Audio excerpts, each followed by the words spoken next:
네, 국민의힘이 지지율 하락 속에 잇단 지도부의 실언으로 또 어수선해지고 있습니다.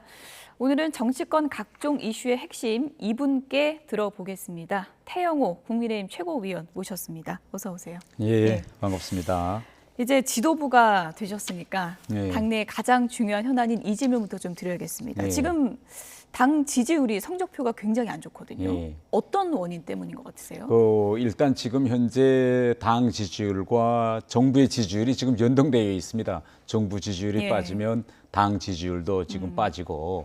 근데 가장 중요한 것은 지금 국민들이 바라는 거는 민생 문제인데 예. 지금 정말 국민들이 너무 힘들어하고 또 여기에 대한 출구 전략도 지금 보이지 않고 있습니다. 예하면 젊은이들은 지금 대출 규제 때문에 힘들어하는데 대출 규제 때문에 꽉 묶여 있고 또 높은 금리라든지 이런 것 때문에 그리고 최근에 이런 부동산 사기 때문에 극단적 선택을 하시는 분들도 많고 산불도 계속 일었고 그래서 여러 가지 힘든 그런 상황이 계속 국민들이 피부에 느끼니까 지지율이 올라갈 수가 없죠. 민생이 예. 어려운 게 예. 큰 요인이다라고 하셨는데 예. 지금 뭐 민주당도 악재가 많은 상황이지만 그래픽 예. 좀 보여주실까요? 당 지지도 차이를 보면 큰 차이로 지금 민주당이 좀 앞서가고 있는 현재 상황이거든요. 예. 이런 걸 봤을 때는 당 지도부가 굉장히 좀 심각성을 인식해야 되는 상황 아니냐 이런 얘기가 많은데요. 예, 당연히 저희 당은 여당입니다. 예. 여당이기 때문에 국정 운영에 대해서 저희들이 책임져야 되고요. 이런 상황에서 지금 국민들이 이 여론조사를 통해서 저희 당과 또 정부에 대해서 정말 일을 잘하라고 좀 심판성 성격이 강하다 이렇게 저희들이 생각하고 저희도 지금 심각한 위기 상황을 느끼고 있습니다. 당 지지율이 이제 대통령 지지율과도 연동된다고 하셨는데 예. 지금 뭐 대통령 지지율도 상당히 좀 고전을 면치 못하는 그런 상황이거든요. 예. 대통령실 차원에서는 어떤 점이 좀 변해야 된다고 보세요? 우선 지금 민생 문제와 관련한 이런 현안들을 해결할 수 있고 국민들의 희망을 줄 수 있는 그런 이제 정책 대안들이 나와서 국민들이 이 고비만 넘기면 좀 좋아지겠구나라는 희망을 가져야 되는데 지금 현재 앞뒤로 희망이 막혀 있기 때문에 우리 당도 그렇고 대통령실도 그렇고 정책 이슈에 좀 더 집중해서 국민들에게 희망을 줄 수 있는 이런 대안들을 많이 빨리 내놔야 된다고 생각합니다. 외부에서 봤을 땐 뭐 여러 가지 전국의 네. 현안들이 있지만 국민의힘이 전광훈 끊어내기를 좀 신속하게 못한 것도 원인이다 이런 시각도 있거든요. 네. 우선 저는요. 저희 당과 정광훈 목사 사이에는 아무런 끈이나 연도 없거든요. 근데 외부에서 자꾸 정광훈 목사를 끊어내라 하니 무엇을 끊어내야 되는지 이게 좀 더 저는 답답하고요. 그리고 지금 정광훈 목사 같은 경우에도 정말 저희 당에 대해서 여러 가지 목소리를 많이 높이고 있습니다. 물론 국민의 한 사람으로서 여당이 걱정돼서 여러 가지 목소리를 높일 수 있겠는데 저희 당은 그걸 하나의 국민의 그런 의견으로 목소리로 들어야지 마치 정광훈 목사의 그런 목소리나 의견에 의해서 저희 당이 무엇을 바꾸거나 또 저희가 정광훈 목사에게 의지해 있는 것처럼 이런 저는 프레임은 정말 부적절한 프레임이라고 저는 생각합니다. 근데 정광훈 목사 스스로가 나 때문에 가입한 당원이 굉장히 많다, 뭐 수만 명이다 이렇게 주장을 하고 있잖아요. 이건 사실이 아닌가요? 과연 정광훈 목사의 요구에 의해서 호소해서 몇만 명이 들어왔느냐 이거는 구체적인 사항은 우리가 잘 모르고 있고요. 물론 정광훈 목사의 호소나 요구에서 들어와신 분들도 있겠죠. 그러나 그 당원 수가 저희 당의 행방을 바꿀 수 있는 그런 영향력 있는 의미의 숫자는 아니다. 저는 이렇게 말씀드리겠습니다. 전당대회 치르셨을 때 그런 영향력을 전혀 느끼지 않으셨나요? 어떻습니까? 왜냐하면요. 저는 정광훈 목사를 한 번도 만나보지도 못했습니다. 그리고 저는 전당대회 전 기간 여론조사에서 대단히 마지막 뒷전에 있었던 이런 상황입니다. 만일 정광훈 목사가 저를 지지하는 그런 발언이라도 해서 제가 이번에 순위권으로 당선됐다면 정광훈 목사의 영향력을 인정하겠지만 저는 단 한 번도 그런 지지나 또 태영호를 뽑아라고 호소하는 이런 걸 한 번도 듣지 못하고 순전히 저의 책임 당원들의 선택에 의해서 됐거든요. 그래서 저는 정광훈 목사가 우리 당에 큰 영향력을 가지고 있는 것처럼 이렇게 보는 시각, 이건 좀 부적절하다, 저는 이렇게 말씀드리고 싶습니다. 네, 뭐 사실인지 아닌지는 저도 뭐 정확히 알 수 네. 없지만 외부에서 그렇게 본다면 김기현 대표가 좀 더 일찍 완전히 끊어냈어야 되는 거 아니냐라는 또 의견도 있거든요. 예. 좀 늦었다 이런 또 시각도 있는 것 같습니다. 그 시정일관 저희 당의 입장은 그겁니다. 끊으려면 끊을 게 있어야 되겠잖아요. 예. 정강훈 목사는 저희 당도 아니에요. 그리고 정강훈 목사 본인이 당을 만들어 가지고 활동하시던 이런 분이 아닙니까? 근데 자꾸 저희 당이 정강훈 목사와 그 어떤 끈과 연이 있는 것처럼 자꾸 말씀들 하시면서 끊으라는데 물리적으로 뭘 끊어야 하는지 제 눈에는 보이지 않습니다. 예. 하태경 의원은 네. 지금의 상황을 놓고 이렇게 얘기를 했더라고요. 지금 상황이 전광훈을 잘라야지 홍준표 시장을 자른 건 오발탄이다. 이렇게 또 표현을 했는데 홍준표 시장 해촉한 거는 어떻게 보세요? 그것도 대단히 잘못된 인식인데요. 말 그대로 해촉입니다. 해촉, 예. 그런데 이 해촉을 많은 분들이 징계처럼 이야기하세요. 이 징계라는 건요. 당원으로서 그 어떤 의무 사항을 위반했기 때문에 가하는 제재입니다. 그런데 우리가 해촉을 했다 해서 홍준표 시장이 가만히 있습니까? 계속 하시거든요. 그렇기 때문에 그분에게 어떤 가해진 제재는 없고 예. 단 해촉이라는 의미는 그분이 원래 속해서 활동하던 상임 고문단에 다른 분들은 다 정계를 떠나신 원로들이세요. 그런데 홍준표 시장님은 지자체장이잖아요. 그래서 이번에 새 지도부가 들어와서 비정상적이었던 것을 정상으로 바로 잡자 해서 해촉인데 이 해촉을 징계 제재로 자꾸 다들 보시니까 저로서도 좀 안타깝습니다. 모양새가 좀 네. 정광훈 목사 관련해서 지도부에 쓴소리를 하던 시점이라 네. 어떻게 보면은 좀 징계로 비춰질 수 있고 본인도 좀 그렇게 받아들인 측면도 있는 것 같고요. 예. 예. 뭐 홍준표 시장님께서는 그렇게 받아들이셨겠는지는 모르겠지만 예. 그때 당시 상황을 보면 또 저희 당 김기현 대표가 정광훈 목사에 대해서도 계속 끊임없이 이야기했습니다.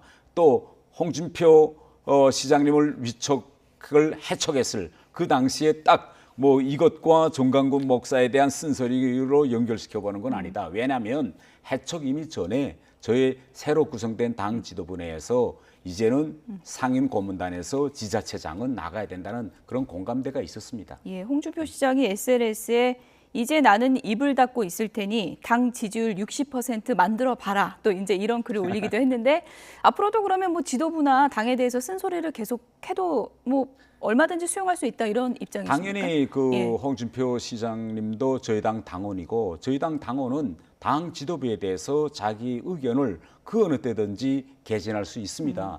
저희가 또 홍준표 시장님께 말하지 마세요라고 해서 그분이 말하지 않을 분도 아니거든요. 예. 그래서 그분이 자기 위치에서 당에 대해서 정말 충원 그런 건 계속 하실 수 있다. 예. 그러나 상임 고문으로 들어와서 하시는 건 좀 다르거든요. 예. 예. 뭐 당 지지율을 저희가 이제 서두에 좀 그래픽으로 이제 구체적인 수치도 살펴보고 했는데 당 지지율 하락 원인 중에 또 하나로 앞에 계셔서 제가 말씀드리기 좀 네. 그렇습니다만 뭐 네. 최고위원 잔혹사다 이런 얘기가 나올 정도로 최고위원들의 이제 실언이 잇따르고 있다 이런 네. 이제 분석이 많고 어제 또 SNS 때문에 이제 큰 소동이 있었는데 네. 그 제가 구체적인 내용을 읽지 않겠습니다. 그래픽으로 좀 보여주시죠. JMS 민주당 이 게시물을 SNS에 올리셨다가 바로 또 삭제를 했어요. 네. 이게 어떤 과정이 있었던 겁니까? 우선 첫째로 국회의원으로서 당 최고위원으로서 정제된 그런 이제 표현을 사용해야 되는데 대단히 보신 것처럼 정제되지 못한 저런 표현이 올라서 논란거리가 된 데 대해서 우선 국민들께 제가 사과드리고요. 단 여기서 몇 가지 제가 사실과 다른 점을 제가 이야기한다면 마치도 이걸 올렸다가 언론의 논란거리가 되고 비판이 이어지니 내렸다. 이렇게 다들 뭐 보도도 하고 있는데 이건 사실과 완전히 다르거든요. 왜냐하면 이게 한 가지 업무상 실수였습니다. 제가 자리를 떠서 국회 회관에서 진행된 토론회에 참석 중에 저의 보좌진이 이런 걸 올려도 될까요? 라고 원래는 비공개로 해놓고 저의 결재를 받아야 되는데 업무상 실수로 금방 공개 클릭을 해놓은 거예요. 그런데 제가 그걸 보고 야 이게 뭐냐 당장 내려라 해서 매우 짧은 시간에 내렸습니다. 즉시에 아이고 의원님 죄송합니다 해서 다 끝난 일이었어요. 그런데 1시간 이후에 이게 언론에 터져 나왔기 때문에 언론의 비판을 받고 저희가 내렸다. 이건 아니고 저희가 스스로 이렇게 했는데 물론 이러한 설사 이게 해프닝이고 업무상 실수했다고 하지만 어쨌든 이게 단 몇 분이라도 공개된 거에 대해서는 정말 매우 부적절한 그런 이제 정제되지 못한 표현이었다고 다시 한번 말씀드리겠습니다. 예. 이제 그 해프닝이었다 이렇게 이제 표현을 해주셨는데 저는 좀 궁금한 게요. 저 JMS 민주당 저 내용을 네. 그럼 최고위원께서 직접 작성을 한 건 아니고 그건 아니고 예, 보좌관이 어디서 인용을 한 겁니까? 그 어디서 인용했느냐 이건 뭐 제가 말씀드리는 건 좀 부적절하고 예. 어쨌든 보좌관이 그런 이제 부적절한 표현을 올려가지고 저한테 결재를 받는 과정에 비공개로 처리해야 될 거를 공개로 해놓고 결재를 받다가 금방 이게 뭐냐라고 우선 의원실 내부에서 소동위에서 먼저 저희들이 조치를 예. 했고 그래서 내린 겁니다. 전화로 예. 소통을 할 때는 좀 구체적인 내용은 듣지 못하신 아니 상태였어요. 구체적인 내용보다도 매우 짧은 메시지예요. 뭐 예. 긴 문장도 아니고 예. 그래서 야 이게 뭐냐 바로 내려라 해서 불과 이제 5분 안팎에 이루어진 그런 해프닝이었습니다. 정말 죄송스럽다는 말씀 다시 드립니다. 예, 어쨌든 뭐 언론 보도가 되고 조금 논란이 되니까 예. 김기현 대표나 뭐 당 지도부에서 뭐 항의 전화나 이런 전화가 오진 않았습니까? 아닙니다. 제가 이제 말씀드린 것처럼 오르자마자 몇 분 만에 저희들이 자동 그런 그 삭제 조항 취했고요. 솔직히 제 심정을 말씀드린다면 이렇게 일어난 몇 분 안에 일어난 일에서 언론에 보도될 줄도 몰랐어요. 그런데 1시간 이후부터 이제 언론에 본물처럼 터져 나왔고 그리고 제가 어제 이 상황에 대해서 당 지도부에 제가 죄송하다는 말씀도 그렇고 제 스스로 이 사건을 우리 당 윤리위원회에서 봐달라라고 제 스스로 윤리회에 이제 그 요청도 했습니다. 예. 예. 윤리회 요청하는 거는 언제 몇 시쯤 결정하신 거예요? 그 오후 제가 시간은 정확히 기억할 수 없지만 어제 오후에 제가 바로 결정해서 이제 당 지도부에 제가 보고했습니다. 예. 네. 징계가 세게 나오면 어떡하죠? 할 수 없죠. 그거는 징계위원회 위원들이 이제 결정한 사항이고, 저는 당 지도부의 구성원으로서 순간이나마 비록 뭐 업무상 실수했다고 입이 10개라고도 저는 변명할 생각은 없고요. 이런 행태에 대해서 정말 또 이제 당 지도부에도 제가 죄송하다는 그런 얘기를 했습니다. 근데 전후 상황을 모르시는 분들은 지난번에도 SNS에 이제 JMS를 빗대서 민주당을 이제 비유를 하신 적이 예. 있는데 이번에도 논란이 된 게 또 JMS를 인용하다 보니까 예. JMS 인용을 반복하는 뭐 특별한 이유가 있는 건가? 이렇게 또 그때는 의문을 갖는 이렇게, 분들이 있더라고요. 이렇게 됐습니다. JMS라는 핵심은 사입입니다. 그러니까 원래 내세웠던 그런 목적과는 전혀 다른 그런 사이비 종교 단체를 할 때 JMS라는 표현을 썼고요. 제일 먼저 저희들이 JMS라는 표현을 썼을 때에는 민주당 하면 그야말로 도덕적 우월성, 도덕적 가치, 민주화 이런 거를 당 강령에 내세우고 그것을 위해서 존재하는 이런 정당인데 현실적으로 내망적으로 보면 민주당이 내세웠던 그런 정강이나 강령에 비해서는 너무나도 사입이다. 이런 점을 지적하고 싶었던 것입니다. 예, 그때는 이제 JMS를 인용한 특별한 이유가 있었던 거고 이번에는 올리지 말아야 될 거 올린 거고 그런 이번엔 차이가 대단히 있는 거군요. 거기에 뭐 구체적인 표현은 제가 입에 올리기 그렇습니다만은 예. 국민의 공감, 눈높이 이런 데 맞지 않는 것이 있었기 때문에 저희들 스스로가 내린 조치였습니다. 예.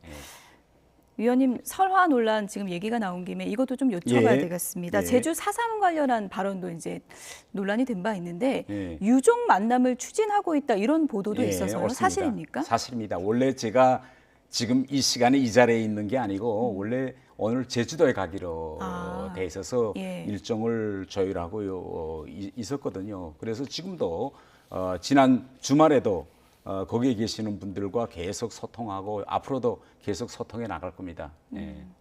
4.3 단체들 입장을 제가 언론 보도를 통해서 보니까 그때 그 발언을 먼저 사과하는 게 맞다. 그 사과를 좀 요구하고 있는 것 같던데 맞습니까? 네, 맞습니다. 예. 그리고 제가 그 분들이 계속 요구하고 있기 때문에 언론에 나갈 때마다 제가 계속 반복적으로 국회의원은 그 어떤 경우에도 국민의 마음을 아프게 해서는 안 됩니다.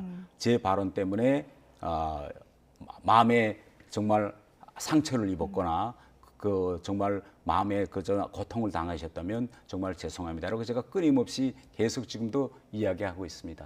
예. 그 구체적인 이제 발언 때문에 이제 4.3 단체에서는 항의를 하고 있는 상황인데 네. 그 좀 접점을 찾고 계신 건가요? 아니면 그 지금- 발언 자체를 뭐 취소하시는 건가요? 어떻게 이해를 하면 되겠습니까? 네.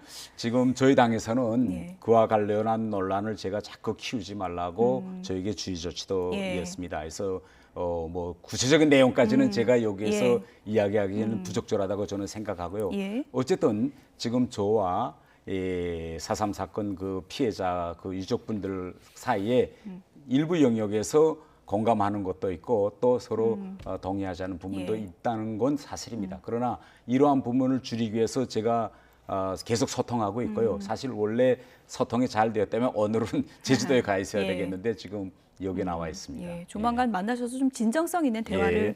하게 됐으면 좋겠다는 생각이 들고요. 법안 얘기 좀 해보면 예. 지금 좀 화제를 모은 게 개식용 금지법이더라고요. 위원님이 발의를 하셨던데 예. 특별히 뭐 관심이 원래 있었던 좀 분야십니까?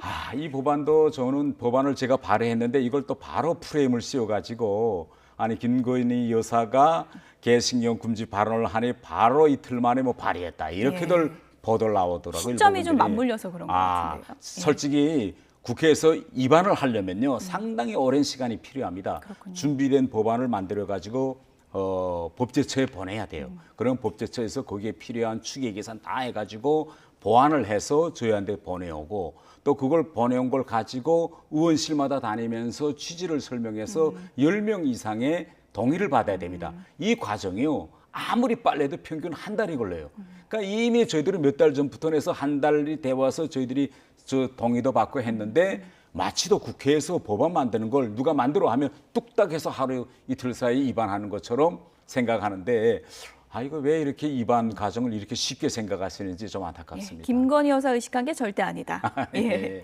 한 달 전부터 이미 다 법제처와 다 해서 이걸 만들고 동의를 받고 이런 과정이 한 달 전부터 있었거든요. 어쨌든 예. 지금 민주당도 같은 입장이라서 이 법안은 통과가 좀 수월하겠네요, 예, 분위기상. 민주당 사무총장도 최고위에서 예. 이러한 개식용 금지는 이제는 우리 국가의 국격에 맞게 이제 금지하자라고 했기 때문에 여야 사이에 저는 이러한 법안은 좀 쉽게 통과되지 않을까라고 생각하는데 그 안에 좀 구체적인 내용들이 좀 많습니다. 그렇군요. 왜냐하면 지금 현재 이 부문에서 일하고 계시는 분들의 향후 그 문제들의 그 생계 이런 문제는 어떻게 할 것이냐 좀 구체적인 상황이기 때문에 어쨌든 좀 아주 심도 있는 심사가 진행될 거라고 생각합니다. 지금 뭐 보면 대통령실이나 여야 입장은 다 비슷한 것 같은데 네. 모처럼 비슷한 것 같은데 이제 국민 여론은 물론 좀 찬반이 있겠지만 일각에서는 이렇게 먹는 문화를 법으로 규제하는 게 말이 되냐 또 이런 반발도 좀 있는 것 같거든요. 왜냐면요 이걸 법으로 규제하지 않으면요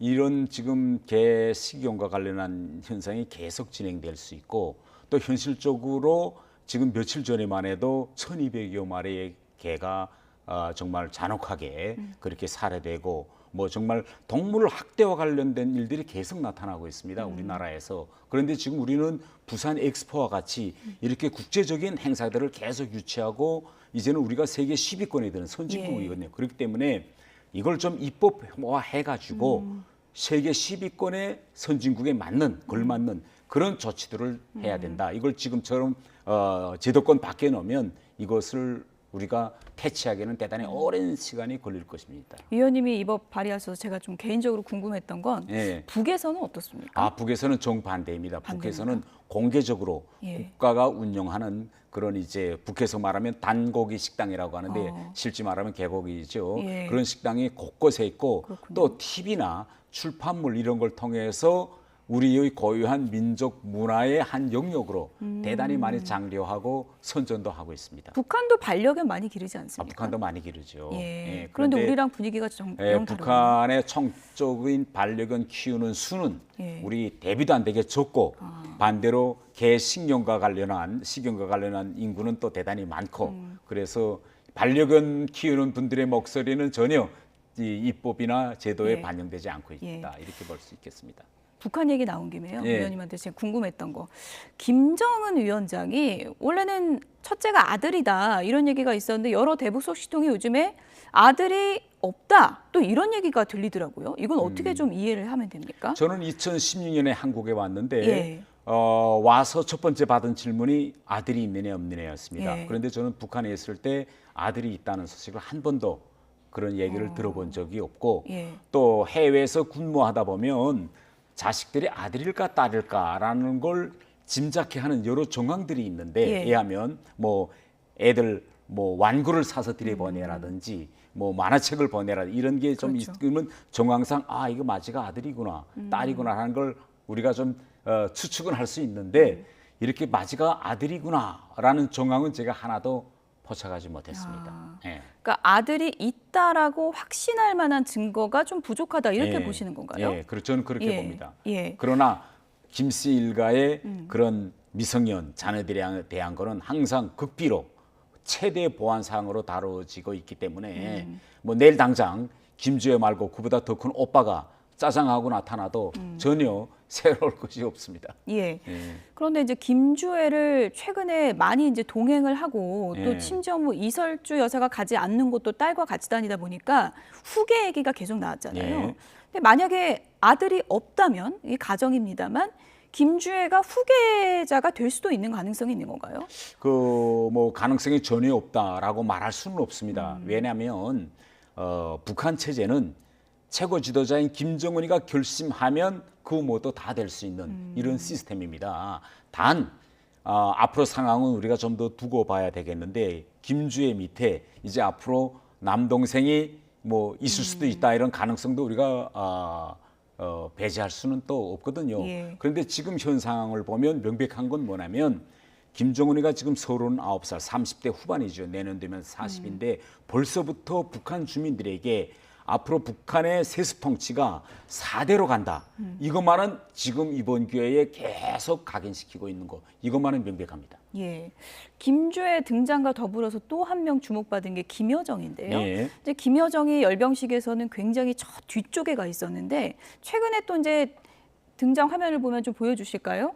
좀 중앙으로 좀 자리를 복귀했다 이런 얘기도 있던데요. 김여정의 지금 북한의 위치는 어떻게 보세요? 김여정은 당연히 김정은 다음에 제2인자라고 봐야 됩니다. 저 주석단 뭐 북한에 말하면 단상인데 저기에 어디에 앉는가 이건 중요치 않습니다. 그렇습니까? 어떤 업무를 수행하는가가 대단히 매우 중요하거든요. 지금 외교 문제라든가 대북 문제는 김여정이가 이제 총괄하고 만일 김정은 유고 사태가 생긴다라고 한다면 과도적 기간에 그러면 누가 북한을 이끌 것이냐. 현 시점 서열상 또 업무 구성상을 보면 김여정이가 지금 그 일을 할 수 있는 그런 구조가 지금 되어 있습니다. 예. 저희가 뭐 사진 나올 때마다 김여정 어디 앉았나 이걸 보는데 그건 그렇게 중요한 게 그건 아니다. 그렇게 별 의미가 예. 이제 어쨌든 없습니다. 백두혈통이니까요. 북한은 모든 것을 백두혈통 가문 위주로 가고 있는 시스템입니다. 예.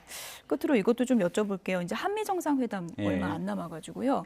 한미 정상회담 전후로 이제 북한이 도발을 한 경우가 많아서 이번에 예. 이제 핵실험을 하는 게 아닐까 이런 또 전망도 있거든요. 예. 어떻게 보세요?